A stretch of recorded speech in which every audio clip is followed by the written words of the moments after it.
Hi friends, welcome to Murali creation. ఈరోజు సాయంత్రం కర్నూలులో భారీగా వర్షం పడిందండి. నేను ఆల్రెడీ నంద్యాల నుంచి బయలుదేరి ఈ వచ్చాను. వెహికల్‌లో వచ్చేటప్పుడు మనకు తాండ్రపాడు దగ్గర నుంచి భారీగా వర్షం అంటే మోడం వచ్చింది. వచ్చిన తర్వాత అక్కడి నుంచి ఉరుములు మెరుపులతో కూడిన భారీ వర్షం అయితే కర్నూలులో పడిందండి. ఈరోజు సాయంత్రం 6 గంటల నుంచి కర్నూలులో దాదాపుగా గంటన్నర సేపు అయితే పడిందండి వర్షం అయితే. ఇది కర్నూలులో ఎలా పడుతుందో ఒకసారి చూడండి ఫ్రెండ్స్. ఫస్ట్ టైం ఎవరైనా నా వీడియోస్ చూస్తుంటే please like, share, subscribe to my channel Murali creation. Thank you very much. చూడండి ఫ్రెండ్స్ ఏ విధంగా వర్షం పడుతుందో. చాలా భారీగా పడింది ఈరోజు అయితే వర్షం అయితే. క్లైమేట్ అంతా చాలా కూల్గా అయిపోయింది. అంటే కొద్దిగా చల్లబడుతుందండి. ఈ ఎండ వేడికి మనం అల్లాడిపోతుంటివి. ఇప్పుడైతే లైట్గా కూల్ అయినట్టు ఉందండి మనకు. అంటే భూమిలోకి బాగా నీళ్లు దిగుతాయి కదా, అందువల్ల కూల్ అయిపోతుంది కొద్దిగా క్లైమేట్ అయితే. అందుకు చూడండి ఫ్రెండ్స్ ఎలా వర్షం అయితే పడుతుందో. చాలా భారీగా అయితే వర్షం పడిందండి ఈరోజు కర్నూలులో. చూడండి ఫ్రెండ్స్ ఎలా పడుతుందో వర్షం అయితే.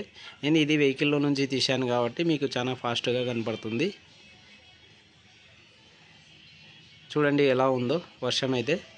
ఇంకా అక్కడక్కడ అయితే దాదాపుగా మనకు మోకాళ్ళ లోతు నీళ్ళు అయితే నిలబడ్డాయండి. నేను బండి మీద వచ్చేటప్పుడు మా ఇంటికి వచ్చేటప్పుడు చూశాను. అక్కడ నుంచి బయలుదేరడానికే దాదాపుగా నాకు ఒక 3/4 గంట పడింది. అంటే ఆడ నిలబడ్డాను మన రాజవిహార్ షెడ్లో నేను వర్షానికి. ఈరోజు నిలబడి వచ్చినా కూడా మనకు ఆ వర్షానికి అక్కడక్కడ నీళ్ళైతే భారీగా రోడ్లపైన నిలబడ్డాయి.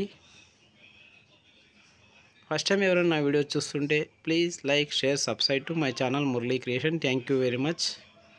చూడండి ఫ్రెండ్స్ ఎలా పడుతుందో వర్షం అయితే.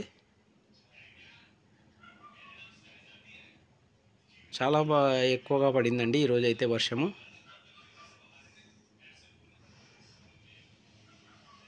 చూడండి ఫ్రెండ్స్ ఎలా ఉందో. ఇది రాజ్విహార్ సర్కిల్లో.